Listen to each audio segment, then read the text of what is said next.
Lõppenud Riigikogu valimiste tagajärjed on meie riigile äärmiselt kahjulikud. Eestis on võimule tõusmas ajaloo kõige vasakpoolsem ja globalistlikum valitsus, mistõttu meie püsimine iseseisva rahvusriigina on sattunud väga suurde ohtu. Peale selle lasub valimistel pettuse kahtlus. Rahvuskonservatiivide kahjustamiseks algatati valimiseelsel nädalal koordineeritud laimukampaania ning e-hääletuse puhul ei ole välistatud tulemuse manipuleerimine Reformierakonna kasuks. Kui ka sinule on vastuvõetamatu see, kuhu me ühiskonnana liigume, siis liitu Eesti Konservatiivse Rahvaerakonnaga. EKRE on eestimeelne, tõe ja õiguse eest võitlev rahvaliikumine, millest on tänaseks saanud parlamendi suurim ja tegusaim opositsioonipartei. Järgnevatel aastatel seisab meil ees raske võitlus. Peame tagama, et valimistel oleks pettus välistatud. Me peame kaitsma oma riiki massiimmigratsiooni, odava võõrtööjõu ning riigi teerullipoliitika eest. Me peame ära hoidma vaikiva ajastu kehtestamise ja rahva vaesumise. Iga meie liige saab anda oma panuse, et Eesti jääks eestlaste rahvuskoduks. Mida rohkem meid on, seda tugevamad me oleme. Erakonnaga liitumise juhendi leiab veebilehelt ekre.ee. Eesti eest. Tere päevast! Mõned päevad on Eesti ajakirjandus kajastanud Eesti 200 ja Reformierakonna koalitsioonilepingu teist ja pikemat osa. Neid mõtteid, mis peaks lahendama siis Eesti ees seisvaid probleeme, on siis juba päevi arutatud, ent kas need arutelud on õige fookusega, kas rõhuasetused on õigel kohal ja kas lahendused, mida koalitsioon soovib, on õiged. Sellest arutame täna opositsioonitunnis opositsioonierakondadega ja tere on põhjust öelda Urmas Reinsalule Isamaast, tere päevast. Tere. Mihhail Kõlvartile Keskerakonnast, tere. Tere päevast. Sotsiaaldemokraate esindab Lauri Läänemets, tere. Tervist. Ja EKRE ei ole täna esimehe tasandil küll, aga aseesimehe tasandil Siim Pohlak, tere. Tere. Ja küsib Mirko Ojakivi. Ma alustaks hoopiski lastest ja peredest. Eesti üks suurim kriis on rahvastikukriis ja paar viimast koalitsioonilepet vältisid seda teemat. Ka Kristen Michali eelmised koalitsioonilepped, värske aluslepe, mis sai siis umbes 2 kuust tagasi valmis, eelmisel suvel tehtud Kaja Kallase koalitsioonileppe uuendus, seda probleemi ei adresseerinud. Lauri Läänemets, no me oleme kuulnud, et paljud asjad, mis olid halvasti ja valesti, oli sotside süü. Kas see, et rahvastikukriisi teemad ei olnud paaris viimases leppes, mille koostamise juures olid sotsiaaldemokraadid, kas see oli teie töö? Loomulikult tahetakse kõike sotsiaaldemokraatide kaela ajada, et muidugi see müüt, et maksutõusud on ainult sellepärast, et sotsid nõudsid valitsuses, et see muidugi on Reformierakonna poolt endalt loodud ja nüüd ka purustatud. Aga kui rääkida peredest ja lastest, siis tõesti sellisena kirjas seda ei olnud, aga see ei tähenda, et selle nimel neid pingutusi ei tehtud. Et kui me vaatame kas või seda viimast uuringut, mis sellel nädala välja tuli, mis puudutas siis naisi ja seal oli ka väga nagu selgelt ära kirjeldatud põhjused, miks siis lapsi saadakse või ei saada, siis küsimus on naiste turvalisuses. Muidugi huvitav väljakutse kogu Eesti riigile on see, et peamine põhjus oli see, et ei leita sobivat kaasat, ehk siis küsimus oli kas, ma ei tea, haridustasemes, kõiges sellest, kas inimene mõtleb nii, nagu need naisterahvad mõtlevad ja loomulikult turvatunne ise ka, et kui sa saad lapse ja jääd lapsega koju, pärast tagasi tuled, et palgad müüsevad eest ära, sinu palka sellisena ei tõsteta, on ju, kõik see sooline palgalõhe, kõik need asjad, et sellega me tegelesime. Urmas Reinsalu, nüüd on siis koalitsioonileppes kirjas loome sündimuse mõjutegurite analüüsi ja ettepanekute alusel laste sündi ja kasvatamist toetava strateegia, et iga probleemi lahendamine algab ju selle probleemi tunnistamisest, selle analüüsimisest. Urmas Reinsalu, kas lõpuks ometi on valitsus õigel teel? Jah, ma tahaksin ikka korrigeerida saatejuhti, ma võtaks selle vabaduse. Ma arvan, et perede ja sündivuspoliitikaga tegeles küll ka Kallase Michali valitsus varasemalt, et vaatame tegusid. Laste tulumaksuvabastuse ärakaotamine, vanemahüvitise vähendamine, koduse ema ravikindlustuse kaotamine, peretoetuste vähendamine. Tegelikkuses need on olnud üks osa sellest perede kindlustunde habrastamisest. Me rahvuslikult kõige kriitilisemas küsimuses ja see on, kuidas me rahvana kestma jääme. Ja seetõttu ma arvan, et minu üleskutse valitsusele on, esimene üleskutse, et sõnavahtu, sõnapilve me oleme väga palju kuulanud, on kõigepealt peatada need negatiivsed sammud, mis perede kindlustunnet täiendavalt lõhuvad. Ja loomulikult me jõuame kõige keskmesse, see on perede majanduslik hakkamasaamine, mida kahjuks habrastavad nii hinnatõusud kui maksutõusud. Mihhail Kõlvart, peredele tullakse appi näiteks siis automaksu muudatusega juba sel aastal iga lapse kohta lubab peaminister, et automaks läheb 100 eurot soodsamaks. Kui suur abi sellest sündimuse tõstmiseks on? No ma arvan, üheks probleemiks on muidugi suurte kriiside lihtsustamine ja tegemist ongi katastroofilise kriisiga, mis tegelikult ei ole alanud sel või eelmisel aastal, aga see süveneb iga aastaga. Ja olukorras, kus vaesumise üheks riskifaktoriks on lapsed peres, ja see on kahjuks statistika. Loomulikult kindlustunnet inimestele see ei anna. Ja kui me püüame siis ühe meetmega, ja see ei ole tegelikult meede, ja see ei ole ka koalitsiooni hea tahe, see on sundseis, kuna automaks ei vasta põhiseadusele, ja me oleme sellest rääkinud terve aasta jooksul, oleme pöördunud nii õiguskantsleri poole, kui pidime pöörduma ka halduskohtu poole ja tegelikult tänu sellele valitsuse koalitsioon pidi tunnistama, et tõepoolest automaks ei vasta põhiseadusele ja nüüd nad püüavad näidata, et see ei ole vigade tunnistamine, vaid nende siis ettepanek, kuidas saaks peresid nagu toetada. No ma arvan, et esiteks on nagu küüniline, aga teiseks see ei ole muidugi sisuline meede. Aga ma alustasin sellest, et see on ka probleemi lihtsustamine, et me peame aru saama, et selle probleemi erinevad põhjused on ka erinevates valdkonnades ja kui riik päriselt soovib sellega tegeleda, siis selleks on vaja välja töötada pikaajalist programmi ja ka aru saada, et ka tulemusi lähiaastadel ei tule. Sellega tuleb pidevalt aastaid ja aastaid tegeleda. Siim Pohlak, mida teile näitab see, et koalitsioonileppesse siis mingilgi kujul on jõudnud see sündimuse analüüs, see teema, millest siis konservatiivsemad erakonnad on juba aastaid proovinud rääkida, aga kuidagi ühiskonnas see on muutunud üpriski polariseerivaks teemaks? No, kui vaadata seda, mis siin kirjas on, siis see on ikkagi kaunis üldsõnaline ja tegelikult ei tegele probleemiga piisavalt, seepärast, et kui meil ei sünni Eesti lapsi, kui meil ei ole eestlasi tulevikus, siis tegelikult on ka ju kõik muu mõttetu, et kellele me seda riiki siis ehitame lõpuks, kui mitte oma lastele ja lastelastele.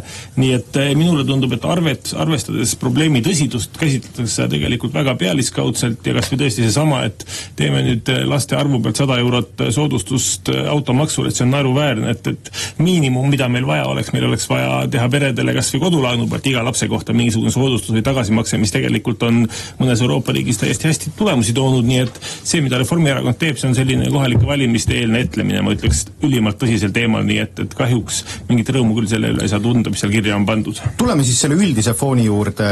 Kui tõsiselt sellesse leppesse üldse suhtuma peaks, ma lugesin kokku ligi 430 lubadust on, vaid 50 on seotud mõne konkreetse mõõdikuga, tõsi, juurde on pandud igale punktile see, et mis selle tegemise selline tähtaeg on, aga et üks asi on see, et kui keegi lubab midagi analüüsida, siis see on üpriski abstraktne tegevus või räägitakse erasektoriga läbi. Üks väga konkreetne lubadus siiski on, see on väga kallis, tõsta riigikaitsekulud 5%-le. Mihhail Kõlvart, Jevgeni Ossinovski ütles üleeile Vikerraadio Uudis Plussi saates, et sellisele eesmärgile ei vaidleks vastu ükski Eesti parlamendi erakond ja ta ütles, et isegi Keskerakond oleks sellega nõus olnud, et kas olete nõus, et selles osas valitseb Eestis konsensus, et riigikaitsekulud peavad tõusma ja siin tegelikult poliitilist vaidlust ei ole? No ei olegi, kõik saavad aru, et see on üheks suureks prioriteediks, aga küsimus on kuidas. Kui me räägime ainult protsentidest, siis me peame aru saama, et sisu tegelikult ei ole. Rääkimata sellest, et ei ole ka katet. Ja kui kattes on olemas, siis tegelikult tuleb sellest ka rääkida. Et meie lähtume sellest, et riigikaitsekulud tuleb tõsta eelkõige majanduskasvu abil. Siis tõusevad mitte protsendid, vaid tõusevad reaalsed summad, mida me saame kulutada. Rääkimata sellest, et riigikaitse ei ole ainult relvade ja laskemoona soetamine. See on tsiviilkaitsesüsteem ja see on ka kaitsetahe. Ja see omakorda sõltub sellest, kuidas inimene tunneb ennast enda riigis. Kas inimene tunneb, et riik hoolitseb, kas inimene tunneb, et riik kaitseb ja see on omakorda paljuski sotsiaalvaldkonna küsimus. Ja täna siin me näeme, et kahjuks inimesed ei tunne, et nendega riik arvestab. Ma siin käisin eelmisel nädalal presidendi juures ja tema küsimuseks oli, et miks minu arvates täna uuringud näitavad, et Eesti inimesed ei tunne, et nad on ühiskonna osa. Ja kui inimene ei tunne, et ta on ühiskonna osa, siis ei saa rääkida ka kaitsetahest. Aga miks niimoodi on juhtunud? Sest otsused tulevad valitsuse poolt arvestamata inimeste päris eluga ja keegi ei soovi inimesi ka kaasata selleks, et aru saada, mis see tegelikult seis on. Ja kui inimene seda tunneb ja igapäevaselt tulevad uued signaalid, et riik inimeste taskust võtab viimase raha, aga serveerib seda sellega, et midagi tuleb tagasi, siis loomulikult inimene ei tunne, et ta on ühiskonna osa. Väga hea. Jääme riigikaitsesse, aga ma küsin siis selle Mihhail Kõlvarti väite pealt teistelt ka, et see värskem Riigikantselei tellitud arvamusuuring näitab tõesti, et varem pidas end Eesti ühiskonnaga täielikult seotuks ligi 60% ja peaaegu seotuks veel 25% vastanutest. Nüüd on see tulemus aga oluliselt muutunud. Märtsikuus vastas, et tunneb, et kuulub Eesti ühiskonda täielikult 40% ja peaaegu 31%. See on siis päris märkimisväärne muutus, kusjuures kõige suurem kukkumine on eestlaste seas. Urmas Reinsalu, millega teie selgitate seda, et mis on juhtunud, et otseselt ju kui inimene ei tunne ennast ühiskonnaga täielikult või peaaegu täielikult seotuna, siis need muud asjad, kaitsetahe ja nii edasi, need ju ka tõenäoliselt kahanevad. Mis juhtunud on? Usalduskriis. Ja nii ma vastasin ka presidendile, kui ta küsis seda. Inimesed tunnevad, et riigi juhtimine ja see poliitiline käsitlus liigub ühes suunas ja neil ei ole võimalik, kui nad vaatavad sellele nõutusega, kuidagi enda seisukohaga seda mõjutada. Ja see on väga tõsine probleem. Ja minu vastus presidendile oli, et ma kordasin talle oma ettepanekut, mida ma paar kuud tagasi saatsin ka kõigile parlamendi erakondade juhtidele kirjaga, et selle usalduskriisi väljumise nimel peavad pingutama kõik poliitilised jõud. Ja lahendus selleks oleks, et mitte need senine poliitiline juhtkond jätkaks, vaid tegelikult peaksid Eesti kodanikud valimistel määratlema, nii nagu Saksamaal uutel valimistel seda tehti enne tähtaegselt, määratlema siis meie sisepoliitilistes valikutes edasise liikumissuuna. Ja see, mis puudutab nüüd riigikaitse küsimust ja riigikaitsekulusid, selle puhul meil on, ma arvan, meil oleks mõistlik poliitilistel jõududel ja see tagaks ka tegelikult nii liitlastele, meie kaitsevaldkonna professionaalidele, aga ka ühiskonnale laiemalt niisuguse pikaajalise usalduse, kui meil oleks niisugune ka erakondade vaheline kaitsekokkulepe, mis puudutab siis seda põhimõtet, et me lähtume Kaitseväe juhataja nõuandest, teeme seda, mis on vajalik pikaaegselt ja parteid on valmis, ükskõik kes on võimul, kes on opositsioonis, ka seda siis vastavalt eelarveliselt katma. Sest milles on küsimus? Retoorikas võivad parteid tõepoolest rääkida, et nad kõik toetavad.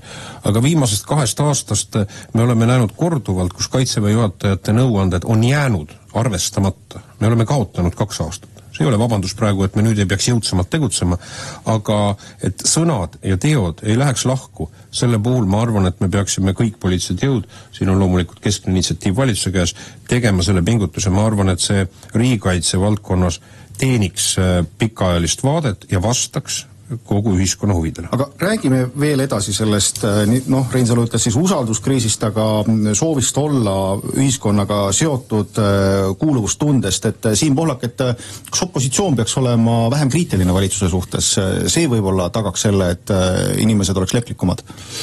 Kindlasti mitte, et sellega ma nõus ei ole, et pigem vastupidi, Eesti inimesed on ikkagi rängalt petta saanud Reformierakonna juhitud valitsuste poolt ja opositsiooni nii-öelda aktiivne kriitika on siin olnud ka väga põhjendatud, nii et seda opositsiooni ma siin küll kuidagi ei ütleks, et me oleme teinud midagi valesti, et pigem ikkagi on Reformierakond petnud Eesti inimesi, valimistel ei lubatud maksutõuse, on tehtud tohutu maksutõusude kaskaad, tegelikult on Reformierakond läbi kukkunud ka sisejulgeoleku valdkonnas, kui me nägime siin sedasama sireenide testi, SMS-idega oli probleeme, et tegelikult ka julgeoleku vallas Reformierakond on läbi kukkunud ja nad tegelikult vastupidi, iga päev, millal Reformierakonna valitsus jätkab, on Eesti inimeste ühtsus ja kindlustundele minu meelest katastroofilise mõjuga, et vastupidi, meil on vaja tõsta ühtsustunnet, Eestis on vaja tõsta kindlustunnet ja seda kindlasti me ei saavuta Reformierakonna Eesti 200 valitsusega, nii et põhimõtteliselt ma võin nõus olla siin härra Reinsalu, et tegelikult oleks vaja meil erakorralisi valimisi. Läänemets, kas president küsis ka teilt, et kuidas teie seda uuringu tulemust selgitate ja mis te vastasite? Jah, me presidendiga rääkisime sellest teemast, keskendusime sinna päris palju. No mure on ju vaadake selles, et nüüd need valitsus on olnud teada, et nemad on nüüd läbinisti parempoolne valitsus, et meil enamus erakondi ongi sinna paremale poole parlamendis ka. Ja parempoolne valitsus ei adresseeri ju eriti kellelegi ühiskonnas peale nagu kõige rikkamale osale ühiskonnast on ju, et me teeme teile, koalitsioonileppe on tegelikult ju seda nägu, et selline keskmine Eesti pere ja vaesem inimene sellest kaotab, seal on väheste siis nii-öelda kitsad ärihuvid on seal väga selgelt nii-öelda joonistuvad välja. Ei räägita kultuurist, ei räägita sellest, et haridus, et inimeste tervishoid on oluline, et kuidas kõrghariduse rahastamise probleemi lahendada, neid teemasid adresseerite ja loomulikult, et suurem osa ühiskonnas saab aru, et neile see midagi nagu ei paku, aga vaadake, teine nagu probleem on ka, et ma olen nõus selle siin EKRE-poolse, Siimu-poolse kriitikaga, et Reformierakond enne valimisi rääkis ühte juttu ja pärast seda tulid maksutõusud. Ma tahan öelda, et ega praegu ju ei ole midagi muutunud. Ega enne valimisi keegi ei rääkinud peale sotsiaaldemokraatide, et eelarvet ei ole ju võimalik sellisena nii-öelda hoida, et ta ongi keeruline. Küsimus ei ole mitte selles, et kui me riigieelarvesse paneme julgeolekusse väga palju raha, siis küsimus ei ole selles, et kas sinna on raha juurde nii-öelda maksudena vaja koguda. Jah, on küll. See ei olegi küsimus on, kes peab maksma ja kui palju. Ja täna ongi viga tehtud sellega, et kogu see koorem on asetatud siis keskmise pereõlgadele, aga see jõukam osa ühiskonnas siis see Eesti Panga uuring 10% elanikest kuulub 59% varadest. Nende panus tegelikult on siin väga väike. Et me peaksime maksusüsteemi mitte rääkima madalatest maksudest, vaid me peaksime rääkima, et seda korda teha. Selles mõttes korda teha, et meil on võimalik teatud inimeste maksukoormat vabalt alandada, näiteks astmelise tulumaksuga ja siis anda teistele võimalus, kellel on nii-öelda, kelle varaga majanduskasvust ja julgeolekust rohkem kasvab, neile ka anda nii-öelda võimalus investeerida sellesse ühiskonda ja sellesse majandusse, et seda me ei tee ja me teeme seda viga täpselt samamoodi praegu ka, et see, et praegu võetakse siis laenu, aga need eelarve defitsiit tuleb 3% peale tagasi viia aastal 2029. Seal on vaja miljardit eurot jälle, see saab olema kogu ühiskonnale, kõigile ettevõtjatele, inimestele valus, kui seda praegu keegi ei taha tunnistada ja sinna mingisugust teed ei pakuta. Et see, et alandame makse, tähendab seda, et aastal 2029 on kõigil veel rohkem valusam. Aga räägime siis just sellest poolest, sest ma saan aru, et debatti pole mõtet pidada selle üle, et kas riigikaitsekulusid tõsta kiiremini, neid debatte saab ka loomulikult pidada, aga just see sama raha pool, ehk siis kuidas seda kõike rahastada, et kuulates siis Läänemetsa, siis mina saan aru, et ebaõiglane on siis see, et jõukamate panus selleks rahastamiseks pole piisav, kuulates ka teisi opositsioonierakondi, siis öeldakse, et need püsivad maksutõusud, mis tulevad, et käibemaks on püsivamalt kõrgemal tasemel, üksikisiku tulumaks on püsivalt kõrgemal tasemel, et see ei ole jätkusuutlik ja edasiviiv. Et Siim Pohlak, kuidas siis rahastada riigikaitsekulusid? No, mulle tundub, et selles debatis jäädakse pidevalt kinni eelkõige just maksudesse, et aga tegelikult peaks olema küsimus see, et kuidas me saaksime teha nii, et Eestis oleks võimalikult palju elujõulisi ettevõtteid, võimalikult palju väikeettevõtlust, pereettevõtlust, et see on ju see vundament, millele tegelikult Eesti püsib, millelt siis kerkivad üles üksikud tipud, suurettevõtted, aga tegelikult on meil vaja tugevat toimivat väikeettevõtlust ja sealt algab kõik see, et kui meil majandus... Seda leppes ei ole absoluutselt ja pole ka tegelikult ju kaasatud väiksemaid ettevõtjaid, seal koalitsioonileppes on üksikud suurettevõtjad välja toodud, nii et me saame eelarvesse raha ja saame oma kaitsekulutusi teha, sotsiaaltoetusi maksta ainult siis, kui meil on tugev ettevõtlus ja läbi sellega eelarves tugevad laekumised. Mihhail Kõlvark, kuidas siis rahastada seda poolt niimoodi, et see ühiskonda edasi viiks ja ühiskond ei tajuks seda ilmajäetuse tunnet? Ma arvan, et tegelikult siin saab rääkida nii operatiivsetest lahendustest kui ka pikaajalisest strateegiast, et see operatiivne lahendus oli tegelikult olemas, pangamaks, mida kehtestati nii Leedus kui ka Lätis, sellega tegelikult ka praegu ei ole hilja, aga kui see otsus oleks tehtud 3 aastat tagasi, siis kui sellest Keskerakond on rääkinud, siis juba täna eelarves oleks vähemalt 500 miljonit aastas. Nüüd loomulikult tuleb loobuda sellistest projektidest, mis viivad perspektiivis riigieelarvest miljardeid. Me räägime eelkõige meretuulikutest, tuletan meelde, et see plaan oli investeerida vähemalt 2,7 miljardit ja see on maksumaksja raha. Ja see plaan on jätkuvalt jõus, nii palju kui meie saame aru. Ja nüüd veel üks Reformierakonna lubadus, mis maksab eelarve 500 miljonit, et niinimetatud maksuküüru kaotamine, millega võidavad jällegi suurema palgaga inimesed ja see on jällegi seesama raha, mida me otsime. Ja tegelikult Reformierakonna kodulehekülg pakub huvitava mänguasja, maksukalkulaatori, mis näitab, et kui sinu palk on 1200, siis sina võidad 1 euro kuus, ehk siis 20 eurot aastas. Ja kui sul on Riigikogu liikme palk, siis sina võidad 550 eurot aastas. Aga kui rääkida pikaajalistest lahendustest, nii kaua, kui meil majandus ei hakka kasvama, siis maksudega võib mängida, aga raha juurde ei tule. Ja täna meie peamine probleem on minu arvates eelkõige energeetika. Kui Eesti inimesed, Eesti ettevõtted ei saa elektrit mõistliku hinna eest, siis ei tule kunagi ka majanduskasvu. Ja meil see ressurss on tegelikult olemas ja see on põlevkivi. Reinsalu, te eile teledebatis üritasite mitu korda alustada seda juttu, et kuidas teie seda kõike rahastaksite, aga kuidagi jäi see poolikuks, et kus siis see raha tuleb, et mille arvelt? Ja, ma eelmise aasta sügisel ju andsin härra Michalile, ma arvan, kvaliteetset nõu. Et esiteks ma oleksin olnud ambitsioonikam, kui praegu vaadates valitsusega Euroopa Liidu tasemel läbirääkimiste tulemusena oleks olnud ja saaks võtta suurusjärgus 1 miljard eurot meil Euroopa struktuurfondide vahendeid riigikaitsekulude katmiseks. Ma arvan, et valitsus teeb vea, et ta tegelikult valitsemiskulusid ei ole vähendanud, vaid on hoopis vastupidi neid kasvatanud. See oleks kindlasti mõistlik koht.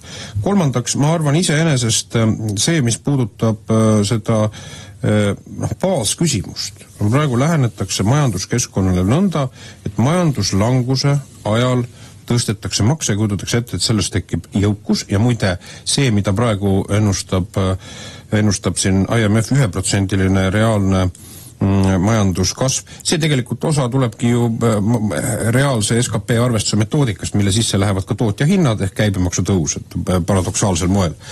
Et kindlasti oleks olnud asjakohane sisuliselt maksurahu Eestis kehtestada, jätta ära, külmutada need planeeritud maksutõusud ja tõsta kõrvale.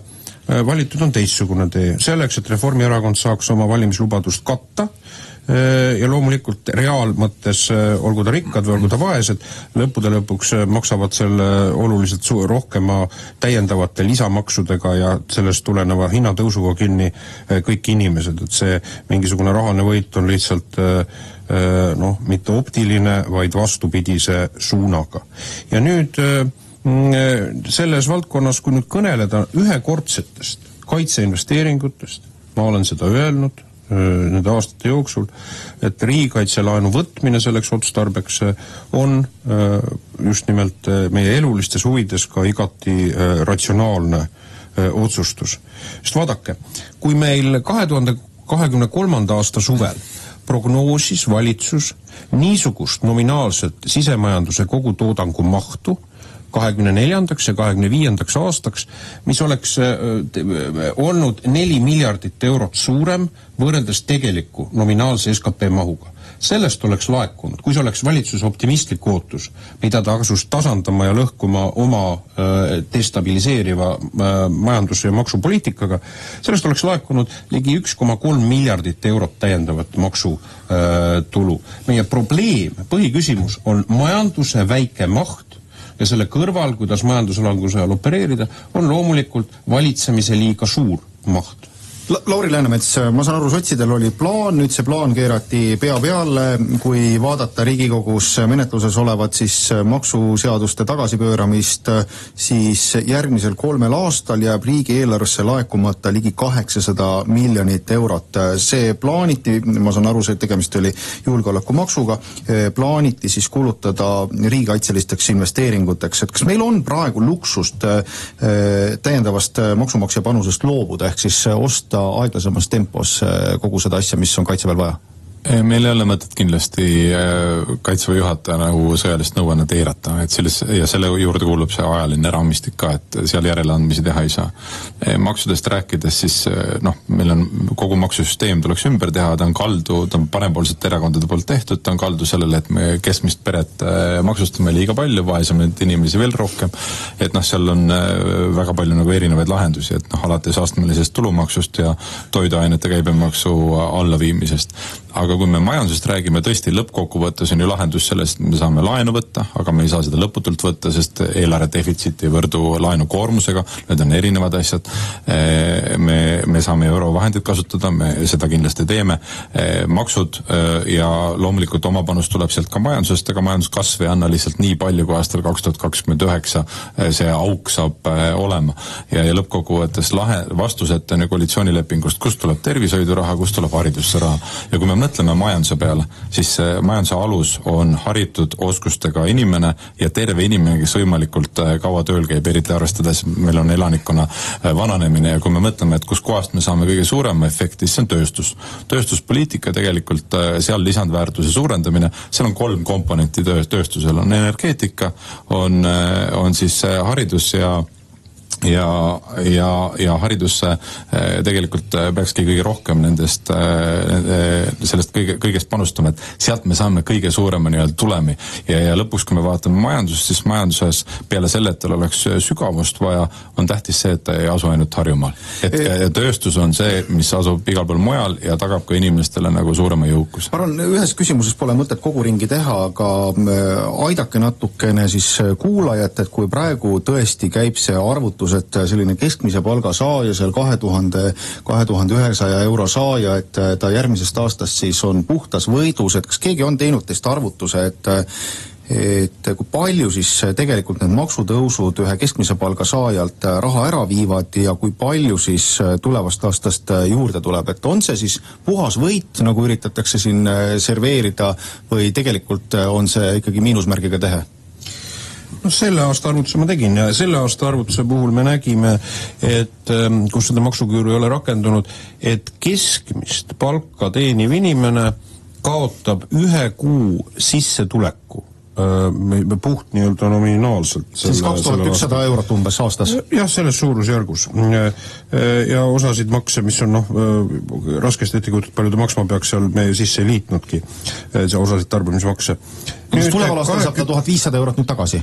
Ei, paraku ei saa tagasi, sellepärast, et tuleval aastal ju on teatavasti tulumaksumäär 24%, kokku järgmise 1. juulist sellel aastal alates jõustub 26 uut erinevat maksu. Tempo on tõusnud, ma lugesin ära, et 24. aastal oli nende arv 17.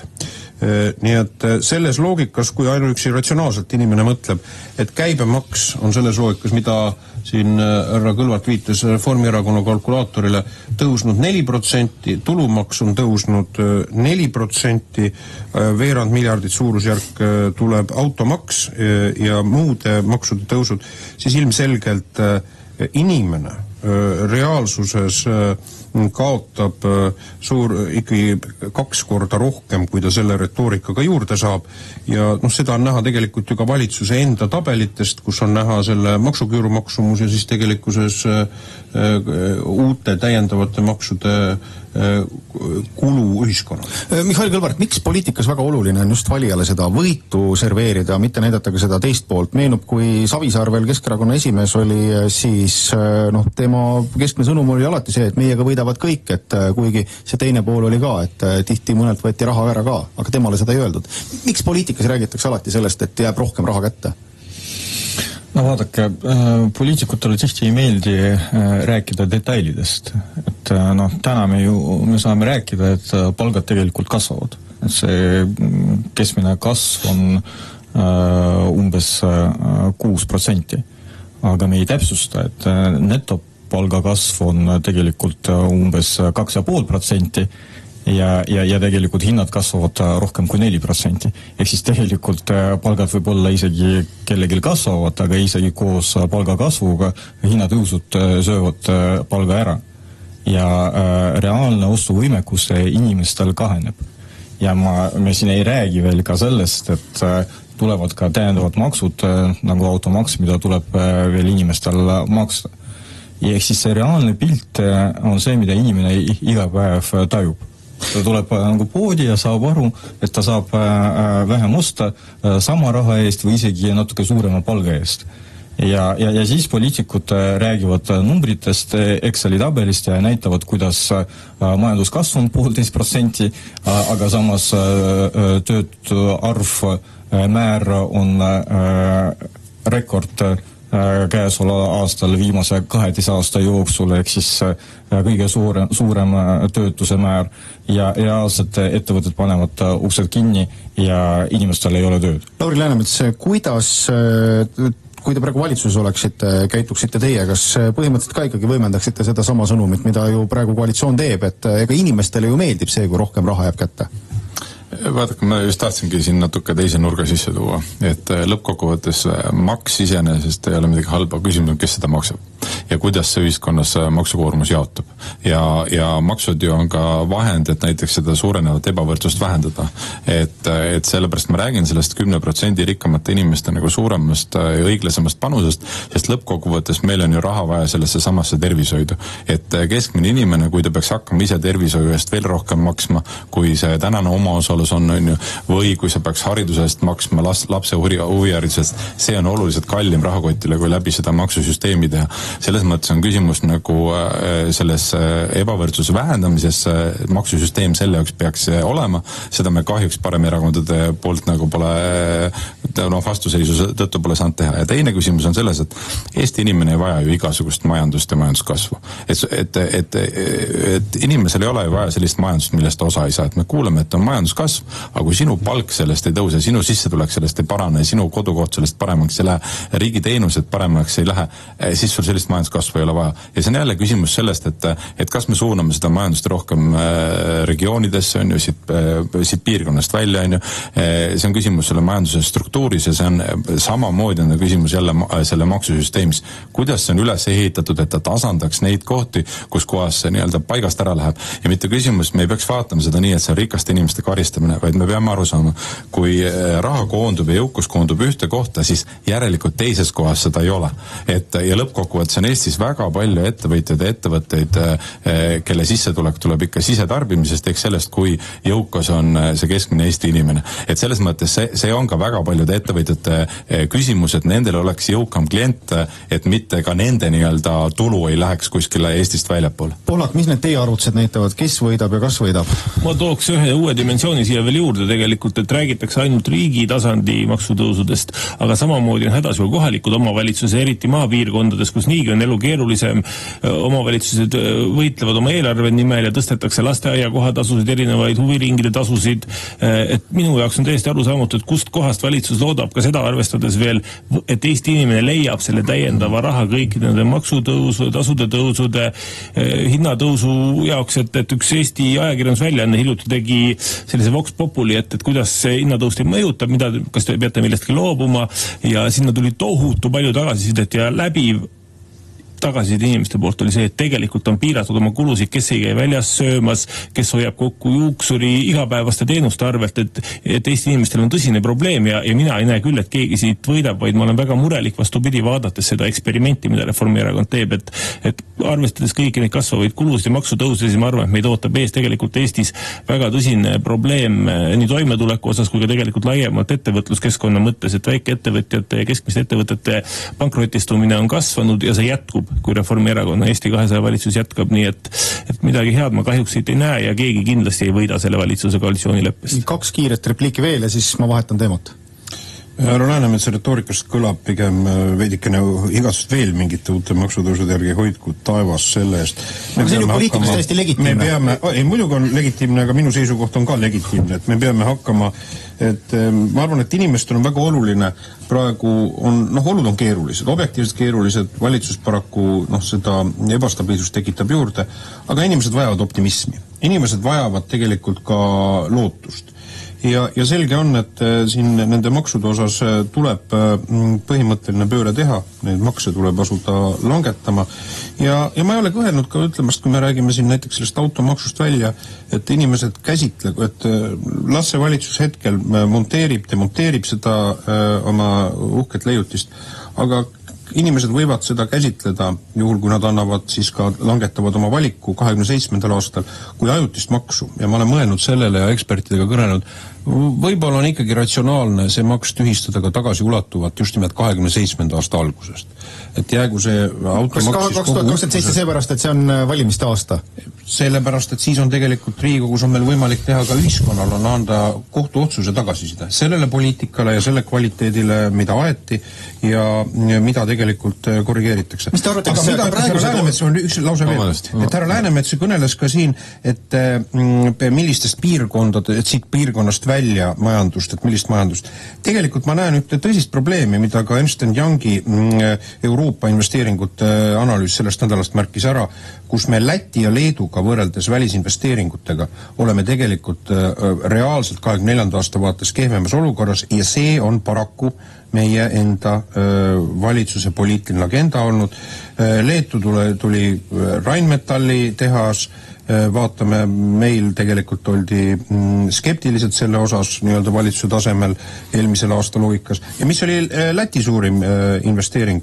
Eestist ebastabiilsuse tõttu Fiben oli teha see otsus tegelikult 600–700 miljonit eurot investeerida hoopis Lätti. Me liigume tagurpidises suunas, et tõepoolest kapital siin nendes otsustes on meist mööda liikunud või Eestist välja liikunud. Lihtsalt, et ei jääks kõlama see, et Läänemets siin tahab uusi erinevaid makse, et ma tahan maksusüsteemi muudatust, et saab rikastele uusi makse, Reinsalu te ei saa aru. Jaa, täpselt, ja ma tahaks keskmise pere makse vähendama tõesti, et teeme selle maksusüsteemi ühel hetkel korda, et seda ma, ja tõesti ma paneks südamele, et head inimesed, ärge minge selle õnge ka, et kõik räägivad, et ilma maksudeta võimalik riik üleval pidada, et ma ütlen nüüd veel kord, 29. aastal on vaja miljardit, kuna siin kõik hoogsalt makse langetada langetavad, et küsimusele, kes maksab, tähendab, küsimus ei ole, kas makse on vaja, vaid kes maksab nagu ja see on nagu ka puru pähe ajamine, nagu Reformierakond enne valimisi täna Urmas Reinsalu räägib, et kõik on ilma rahata võimalik, ei ole. Te hakkate oma teenuste eest palju rohkem maksma siis, kui riik seda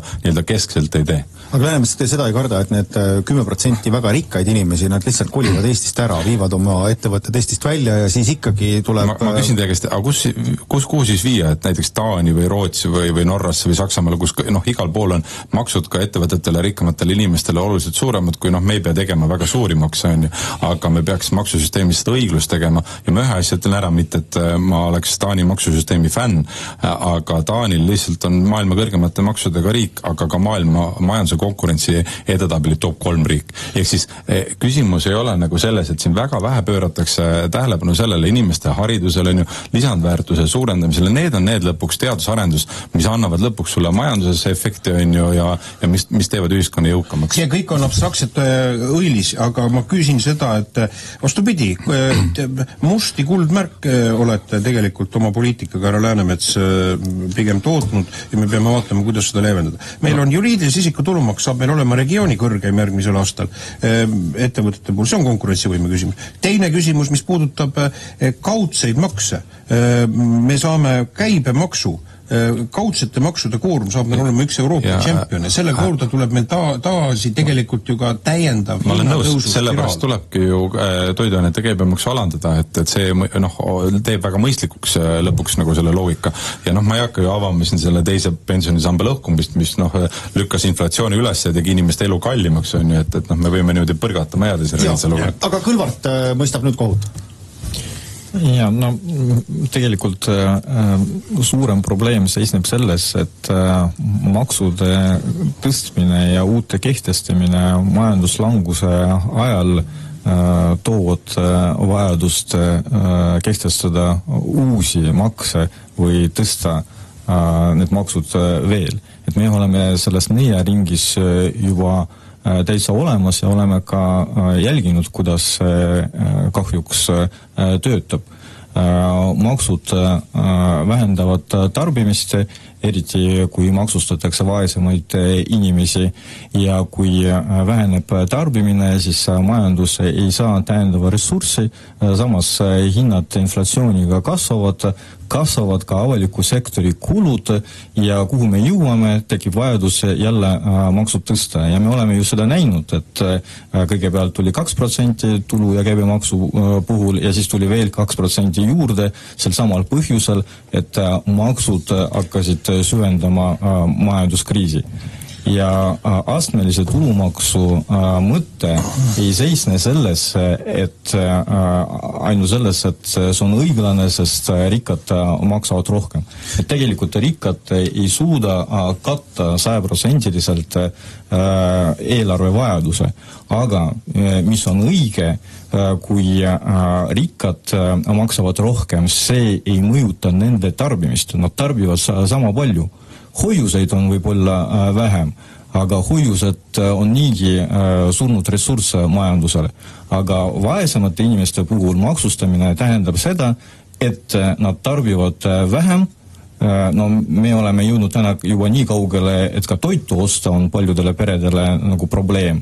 Ja kui nad tarbivad vähem, siis see ressurss, mida nad panustavad majanduses, on väiksem ja see on juba majanduse probleem. Ma tulen kohe Eesti poliitika pikaaegs nähtavuse teema juurde, aga selle majandusploki Siim Pohlak võtab kokku, et mis teisiti tuleks teha või kuhu need rõhuasetused tuleks seada, et asjad oleks siis soovitud suunas?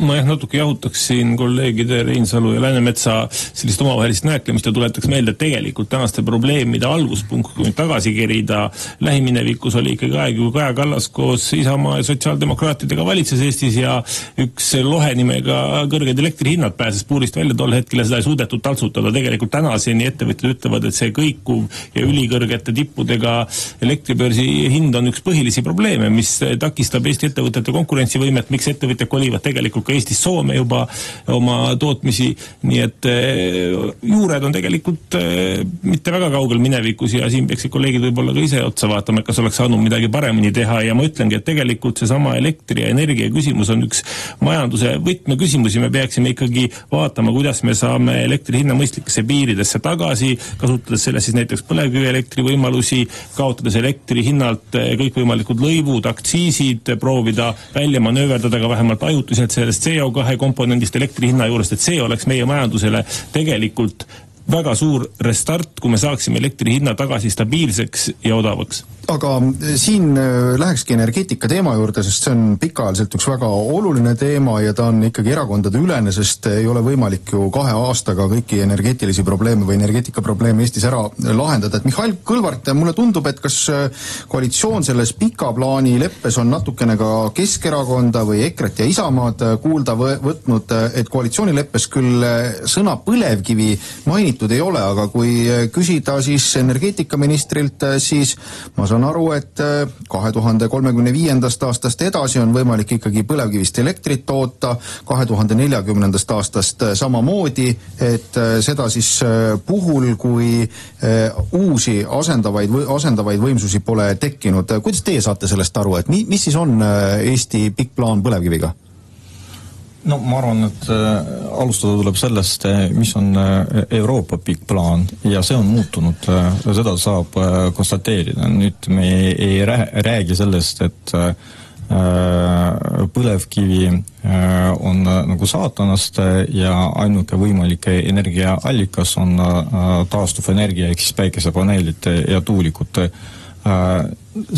Vastavaid signaale on antud nii Poola peaministri poolt kui ka Saksamaa kantsleri poolt, et tegelikult majandushuvid on prioriteedis. Aga meie puhul põlevkivi ei ole ainult energeetika küsimus. Tegelikult see on süsteemne majandussektor, mis loob otse 4500 töökohta ja veel kaudselt 14-15 töökohta. Ma tuletan meelde, et selle niinimetatud õiglase ülemineku fondiga oli plaanis luua 1200 töökohta, ehk siis loobuda 20 000 töökohtades ja luua asemele 1200. Ja siis selleks me saime ka toetuse 300 miljonit, aga me millegipärast ei räägi sellest, et ainult keskkonnamaksudega põlevkivisektor tõi aastas riigieelarves 350 miljonit. Ja siin muidugi tekib küsimus, kus see majandusloogika on. Ja siin hiljuti oli tunnistatud ka see asjaolu, et täna just tänu põlevkivile see elektri hinna kasv ei ole nii hoogne. Ja nüüd veel üks minu arvates oluline aspekt, kui täna Tallinna Tehnikaülikooli teadlased ütlevad meile, et tegelikult on olemas kohalik tehnoloogia, mis muudab põlevkivienergeetikat efektiivsemaks ja loodussõbralikumaks. Ma siis küsin, et miks jätkuvalt see ei ole meie jaoks argument? Reinsalu, kuidas teie saate aru, et kui vaadata ajalukku, siis kord tuleb põlevkivijaamad ennaktempos sulgeda, siis praegune poliitika on igaks juhuks tuleb neid varus hoida ja võib-olla seda varus hoidmisaega pikendada. Kas võib-olla me ühel hetkel jõuame sellesse kohta, kus hakatakse uut põlevkivijaama ehitama? Ma arvan, et energeetika on olnud üks kõige rohkem destabiliseeritud eluvaldkondi siin viimase 2 aasta jooksul ja paraku see heitlik ja rabe poliitika jätkub. Seal koalitsioonileppes kõneletakse elektrienergia, et hind on soodne või selle nimel pingutatakse. Tegelikkuses on vastupidine. Tõsteti maikuus elektriaktsiisi, siis omakorda see elektriaktsiis maksustatakse 2% 1. juulist jõustuva käibemaksutõusuga. 1. jaanuarist 2026 on Tööandjate Keskliidu direktor Sutteri hinnangul täiendavaid tasusid tarbijatele, ettevõtetele suurusjärgus 200 miljonit eurot. ootab Eestit energiaturgu ees tegelikkuses. See on reaalsus. Et ainsad otsused, mida on suudetud langetada, puudutavad elektrienergia hinna tõusu. Ja loomulikult on küsimus selles, et see on käsitlus, et me läheme 2030 üle 100%-lises tarbimismahus sellele juhuelektrile. See käsitlus tuleb kõrval heita. Seda ei ole valitsus teinud ja valitsuse poliitika jätkab selle nii-öelda taastuvenergia põhise energiamajanduse kujundamist. Ja see ei vasta meie energiapoliitilistele ja majanduspoliitilistele eesmärkidele. Ja kui laiemas vaadata, siis me vajame sisulist ja kriitilist käsitlust ikkagi kogu rohebürokraatia osas. Ei ole, praegu valitsus kõneleb ja ettevõtjate nõukoda kõneleb siin erinevatest protseduuridest, mida soovitakse leevendada, eraldi võetuna see kõik on sümpaatne, aga kui sa ei ava põhiküsimusi, baasküsimusi ja vastust sellele, siis on tegelikkuses see fassaadi kallal remontimine. Sest ma olen nüüd viimasel ajal küsinud ka siin ministeeriumi esindajad, et palju konsolideeritud finantsmajanduslik kulu kõigile nendele Fit 55 paketile on Eestile, mis on juba jõustatud, mida tuleb hakata siin rakendama, siin nagu ETS2, mootorkütus, nõnda edasi. Ja mulle vastatakse, ega meil ei olegi niisugust. Et on väga erineva tasemega seal üksikutel aktidel analüüsitud. Nüüd lubatakse seda millega? Lubatakse seda kliimaseadusega, mis on keskne põhimõtteline nagu samm jällegi rohebürokraatia tekitamiseks. Ja mul üleskutse siin valitsusele on, et loobuge sellest ebaõnnestunud aktsioonist, mida te olete selle kliimaseadusega juba aasta otsa teinud ja visake see kõrvale. Läänemets, kui te seda põlevkivi, mida küll leppes mainitud ei ole, aga millest siis minister Sutt läinud reedel ka Vikerraadio saates Uudis Plus rääkis, või kui te vaatate ka seda, mis on metsanduse teemal leppesse kirja saanud, siis kas te nutate juba igal õhtul patja? No kurb. Ma ütlen, et kui millestki kindlasti Reformierakond on läbi kukkunud, siis energeetika, et ega kogu see plaan, mille otsas me täna istume, on Kristen Michal jälle ette valmistatud. Ja Keit Kasemetsa ärge unustage siis ära, et kuldne duo. Et seal ei olnud sotside panust, mida üritati kogu aeg väita, et see on sotside soov, seda viiakse ellu, kuna sotsidega seotud siis... Kas te nüüd pole aru saanud, et sots ei ole valitsuses, aga kõik tehakse ja veel hullemini, et järelikult ei olnud küsimus sotsiaaldemokraatides. Aga millest hullemini? Lauri täpsustus on väga oluline. Eelmises valitsuse koosseisust. Nii, nüüd vaadake, et me võiks ikka mõtlema, see põlevkivi elektri arvatavasti jätkub seni, kuni muid võimalusi pole loodud ja sellest on kahju, sellepärast, et põlevkivi elekter on kallis. Ja see majandusele läheb palju maksma. Et ma olen seda Eesti Energia juhiga nagu ühte teistmoodi arutanud seda, et kas süsinikku võib kinni püüda või kõike muud. Ta tegelikult lõpuks nad on arvutused teinud, et sealt ei tule seda välja, mida siin väidetakse. Aga nüüd teine pool, majanduse pool, et kui me räägime ekspordist ja tööstusest, siis võib-olla kolleegid siin kõrval, kes on nagu väga suurt põlevkivi usku, lihtsalt ei tea seda, aga ettevõtetel pole võimalik müüa põlevkivi elektriga tooteid Euroopa turule. Ja see on puhtalt ekspordi nagu küsimus ja teatud investeeringuid ei ole võimalik ka Eestisse teha, et see minge küsiga on ju, et alates metanoli tehastest kõigest muust. Ja kui keegi nüüd arvab, et Euroopas loobutakse puhtast energiast olukorrast, kus kohas paljud riigid on kulutanud oma SKP-st väga suuri investeeringu sinna, siis see on ka nagu väga naiivne arvata. Küsimus on nagu puhtalt nagu majanduslik ja ma lihtsalt ühe asja ütlen siia veel ära, et kui keegi nagu väidab seda, et ainukene kulu on taastuv energia investeeringul, see ei ole. Põlevkivi uute katelde tegemine on ka samamoodi üle miljardi, me maksime igal aastal umbes 300 miljonit peale siis erinevate soodustustega põlevkivile pluss vanade katelde hoidmine aastas 40 miljonit eurot, tuumajaam muideks, mis on kõige nagu detailsemalt kirjeldatud, kuna mis asjad planeeringud tulevad, aga kõige ebaselgem perspektiiv, et umbes 20-30 aastat võiks aega minna. Samamoodi nüüd tuli Kanadast uudis, et see nii-öelda näidiseksemplar läheb seal mitu korda kallimaks maksma. See on nagu miljardid, et need asjad võiks ka kokku võtta, et ei ole niimoodi, et üks energialiik on meile tasuta ja teine nagu maksab. Poolak, kuidas siis ikkagi see energeetika debatt tagasi viia faktide ja arvutuste põhiseks, kus siis kogukulu võrreldakse kogukuluga, et tootmisviiside hinnad oleks võrreldavad, on siin veel mingisugune lahendus või tegelikult see jääbki usu asjaks? No mulle tundub, et jah, et Läänemets natukene ikkagi opereerib veel sellise aastataguse või 1,5 aasta taguse meelsusega, mis Euroopas oli, et tegelikult kui vaadata ka Saksamaa tegutsemist, siis ikkagi selgelt tõmmatakse rohepöördele pidurit ja pannakse teatud asjad seisma, teatud asjadele antakse tagasikäik, nii et ma nii traagiliselt seda küll ei näe, et meie põlevkivielektriga ei ole võimalik siin eksporti teha ja pigem tuleks kuulata ka Eesti oma teadlasi. Meie oma teadlased räägivad, kellel on väga head teadmised põlevkivist, räägitakse uutest tehnoloogiatest ja võimalustest seda kasutada ja me peaksime tõsiselt kaaluma, proovida leida ikkagi sellele CO2 kvoodile kas ajutiselt väljuda sellest või leida mingisugune alternatiiv, et kuidas seda mitte maksta, seepärast et see moodustab tegelikult ju enamuse meie põlevkivielektri hinnast. Mul on kurb uudis, meie saade saab kohe läbi ja ma saate lõpetuseks küsin hoopis lähenevate kohalike valimiste teemal, et Reinsalu, ma saan aru, teie kandideerite Tallinnas, Läänemets, teie ka Tallinnas või Väätsal? No praegu ikka Väätsa ikka on kodukoht nagu. Ja Kõlvart tõenäoliselt ka Tallinnas või olete Maardusse ümber kvalifitseerumas? Kas see oli küsimus? See oli küsimus. Kandideerin Tallinnas. Tallinnas ja Pohlak, teie kandideerite? Ikka Kosel. Ikka Kosel, aga Reinsalu, et mis saab valimiste peateemaks praeguse nähtavuse nii-öelda põhjal? See, et kui aetakse riigi tasemel kehva poliitikat, siis on ka kehvem elujärg valdades ja linnades olevatel inimestel ja omavalitsustel. Nii et ma arvan, et see tuleb ikkagi tõsine arutelu selle kohta, et Eesti vajab muutust. Läänemets? Mina ütlen niimoodi, et kui riigi tasandil on inimesed ära unustatud ja teenindatakse kitsaid ärihuvisid, siis kohalikel valimistel tuleb see tasa teha, ehk siis iga inimene loeb, igaüks loeb. Mihhail Kõlvart?